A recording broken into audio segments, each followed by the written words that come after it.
acabamos de hablar con Marcelo Duarte y a mí se me está planteando una duda. Me están ayudando algunos compañeros míos de colegio, a los que quiero muchísimo, sobre la cuestión planteada por Marcelo, a saber que este acto que hoy el Senado revocó y que puso en vilo la vigencia de nuestra Constitución, me decía Marcelo que él no está todavía seguro de si tiene implicancias penales. Pero estas personas que me están ayudando me están diciendo, y voy a leerte, si me permitís, no es largo. Artículo 292 del Código Penal, frustración de la persecución y ejecución penal, sería la figura. ¿Qué opinas de esto, Robert? Bueno, a ver, Enrique, yo creo que quiero arrancar diciendo punto para la democracia, en el contexto de todo lo que viene pasando en el transcurso de la semana. Sí, señor. Empezando y destacando la manifestación de los estudiantes, y destaco eso no solamente por mi fervor cívico, sino porque se activó uno de los controles previstos dentro del sistema de la democracia constitucional para precisamente enmendar equivocaciones o errores. Y lo otro, que estas decisiones tomadas a nivel parlamentario demuestran justamente que el sistema está funcionando.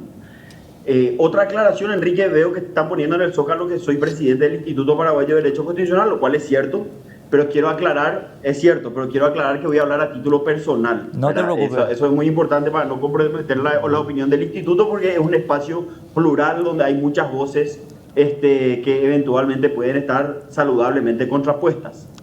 Perfectísimo. Aclarada la cuestión, pero creo que vamos a dejar el Zócalo. Perfecto, no hay ningún problema, porque no están mintiendo. A lo que quiero, bueno, respondiendo a tu pregunta, Enrique,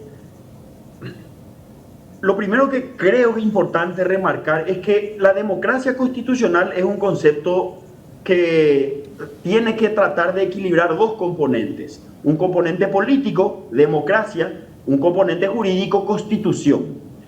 Y ese es uno de los grandes prodigios del sistema, porque dependiendo de dónde nos paremos con más intensidad, vamos a darle más o menos protagonismo a uno u otro componente, al jurídico o al político. En lo personal, sobre todo considerando que creo que estamos todavía a tiempo para salvar a nuestra democracia de un autoritarismo en ciernes. Es decir, todavía no estamos fatalmente condenados, como ocurre, por ejemplo, en Venezuela o en Nicaragua. Quiero darle más énfasis al componente democrático, al componente político. Y desde esa mirada, Enrique, personalmente considero que el sistema funcionó, que los controles se activaron, que los errores se repararon, y a mí me parece que asunto cerrado. Es decir, no habría mérito para mi gusto, porque me estoy parando con más intensidad en el componente democrático para llevar esto al ámbito de la justicia. Y no solamente porque creo que el sistema demostró que funciona, por eso arrancaba hablando de los estudiantes, cuando los controles externos se activan, sino que también, Enrique, porque creo que no hay que perder de vista que la judicialización de la política es el fracaso de la democracia. Es decir, tenemos que hacer todo lo posible para solucionar los problemas en el seno de la política, en el seno de la democracia.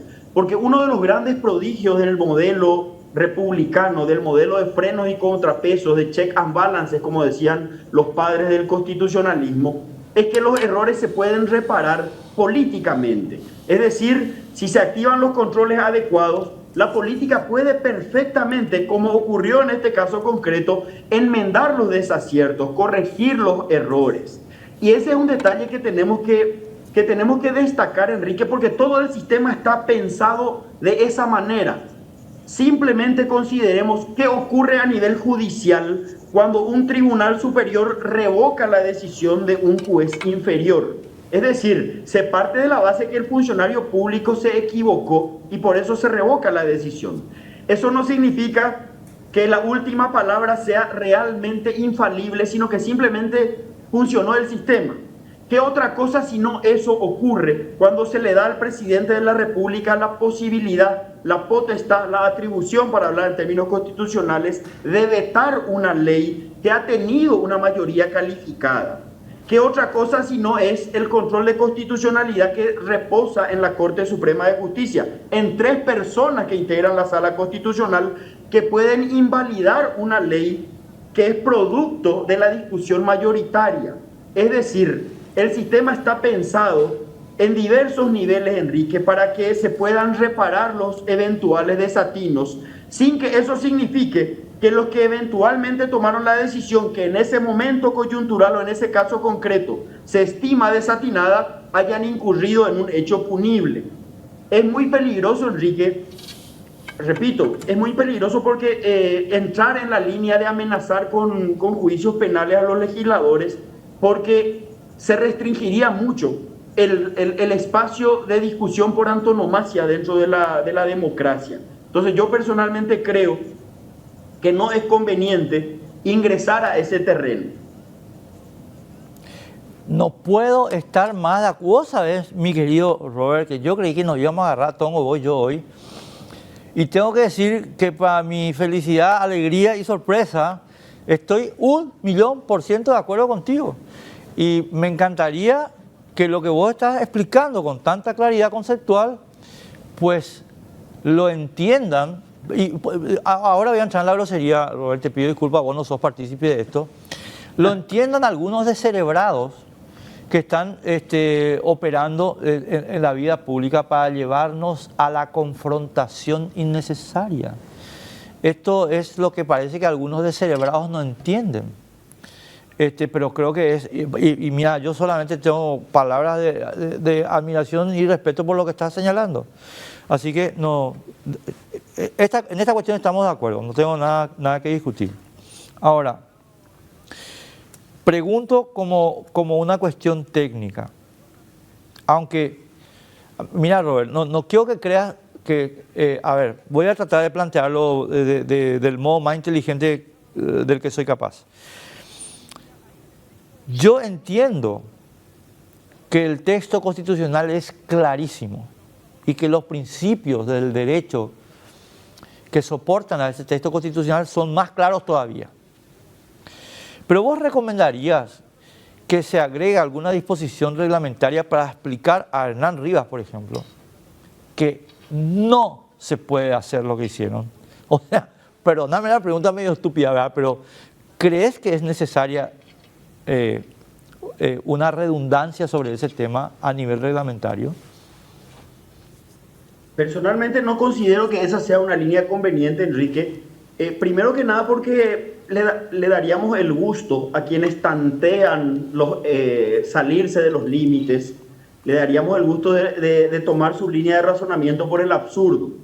Y en segundo término porque creo que pondríamos las fichas en un lugar donde no corresponde. A mí me parece que estos son temas que interpelan mucho el nivel de la calidad parlamentaria, por ejemplo, de la calidad de la representación. Y ahí es donde los partidos políticos están en deuda y que ellos tienen que ser los primeros interesados en filtrar adecuadamente los escaños y los espacios de representación. Sí es cierto, como le escuché decir a algún entrevistado tuyo hace un par de semanas, que lo que se busca es devolverle el señorío al Parlamento, volver a los grandes Caraiguazú, etc. Lo que se tiene que hacer no es tomar decisiones atolondradas, apresuradas, de favor, antojadizas, para seguir la agenda de personas que están jugando otro partido distinto al de la democracia, sino lo que tenemos que hacer es dejarle en evidencia a quienes precisamente no tienen interés en abonar el modelo de convivencia democrático, que no se puede reducir a un método aritmético de toma de decisiones, sino que tiene que ser precisamente el espacio donde podamos intercambiar nuestras legítimas, inevitables y saludables diferencias con altura, donde respetemos las voces disidentes, donde respetemos la voluntad popular, donde permitamos que los que ejercitan la crítica puedan hacerlo con mucha potencia desde las bancas legítimamente obtenidas, donde quienes se creen mayoría entiendan que son apenas la minoría más votada. Entonces, me parece a mí que los partidos políticos tienen que enfatizar estos temas y no tanto entrar en la reglamentación al detalle, porque si coincidimos en mi visión de que la política tiene el prodigio de enmendar las equivocaciones, entonces tenemos que ponerle mucho, tenemos que tratar de confiar en la política, pero para el efecto los parlamentarios o los representantes en todos los niveles tienen que demostrar que son dignos de esa credibilidad y de esa confianza. No tenemos que olvidar, y perdón la analogía o el ejemplo a lo mejor un poco grandilocuente a nivel histórico, que gracias a la política el mundo se pacificó después de la Segunda Guerra Mundial. Churchill, Stalin y Roosevelt se sentaron y no tienen nada que ver ellos en cosmovisiones, en defensa de valores o de principios en torno a la democracia, pero gracias a que se sentaron a conversar, Enrique, establecimos acuerdos elementales que permitieron que Occidente al menos mejore muchísimo en términos de relacionamiento y de convivencia. Entonces lo que tenemos que hacer es apostar por más parlamentarios que estén dispuestos a defender la línea de los valores de la democracia y por menos parlamentarios como aquellos, y voy a dar nombres y no tengo ningún empacho en hacerlo, como quienes están pegadísimos al crimen organizado, como los Erico Galeano o los Lalo Gómez, etcétera, que todo lo que tienen es dinero, que no pueden justificar. Entonces, y ahí veo en tu pantalla que están justamente varios de esos exponentes de una línea que lo que hace es que la desconfianza en la democracia se potencie con todo el riesgo de regresión autoritaria que eso representa.